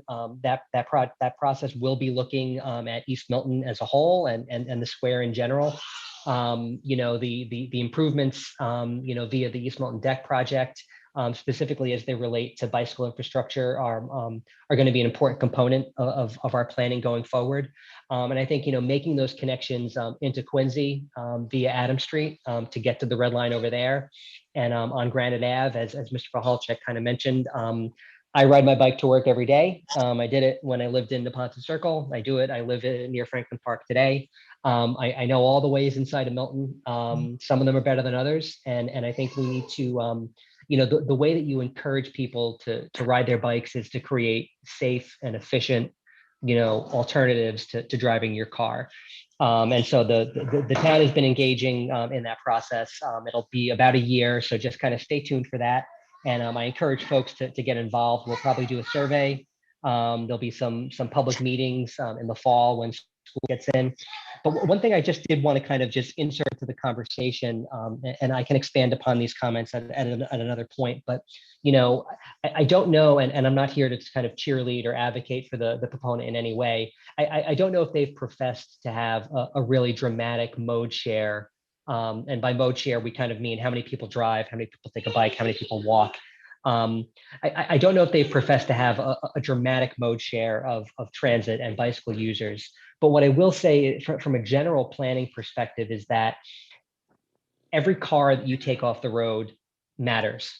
It's not, traffic congestion is not, it's not a linear increase. If you take one car off the road, it doesn't decrease traffic congestion by, one car. It decreases it by multiple cars. It's exponential. And so that's why we think it's really important to take every one of those marginal vehicles off. And one statistic that I've included in comments on other projects, I actually didn't include them in my comments on this one, which I think was a mistake on my part. But in Norfolk County, according to the census, of all of the rental units in Norfolk County, 72% of those residents of rental housing have one vehicle or no vehicles. And so that includes Brookline and Quincy. That also includes Bellingham and Cohasset and all of the other kind of far-flung Norfolk County communities. So a housing type like apartments that are being proposed here, especially in what is relative to Norfolk County, a amenity-rich and transit pretty okay place. It's not unreasonable to assume that there will be some, maybe not significant, but a realistic number of people that will use transit. And we know this just from the census that the types of people that live in these units do not own cars at the same level as folks who live in, a 4-bedroom single family house, in a kind of on a single family street. So I think it's important to keep those traffic impacts in mind. I think the traffic peer review, and I think Cliff's review has touched on some of these issues as well. I think just to sort of insert some data into the conversation about what we can reasonably expect from a kind of car ownership and kind of transit usage perspective. But I can expand on those points at a later time. But I really wanted to make sure people knew about the bike. So I think I did that. So thank you. That's great. Thank you very much, Tim. Let me just ask whether Judy Barrett is, Judy was going to be present on the telephone. I don't know whether Judy is out there in telephone land. I do not think so. However, we do have another attendee for the question. Well, we've kind of ended our questions with the Okay. attendees. We'll be going till midnight if we keep it up. One more attendee. Who is it? We'll take the questions. I'm sorry, who's the? Karen, yep. Karen Harris. Thank you, Karen Harris.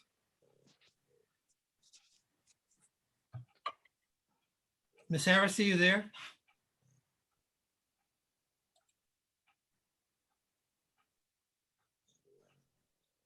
Bev, I don't have. No, well, she has her hand up. Okay.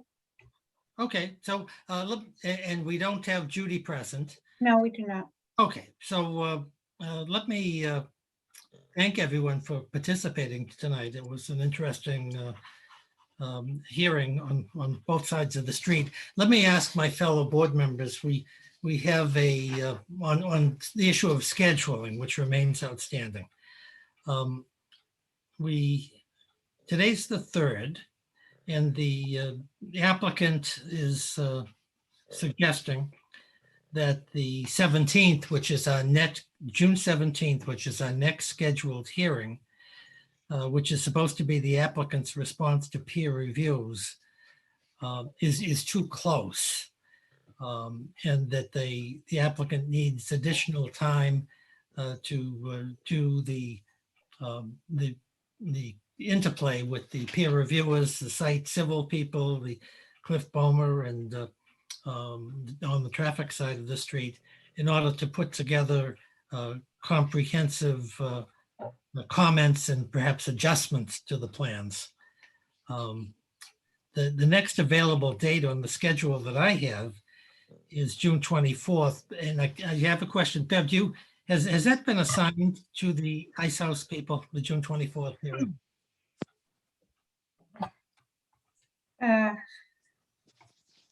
I don't know, John. I have that at work. Yeah, that's what I was going to ask Judy Barrett. I don't know whether it has or it hasn't. And my perception is, after talking with the applicant and the Ice House application, The schedule. is they're working very closely with their planners, but they're not making quite the progress that they have expected to make. And I wonder, my question for my board members, does it make sense to continue this East Milton project to the 24th and have a comprehensive review of the design peer review and the changes, and to bump the Ice House back?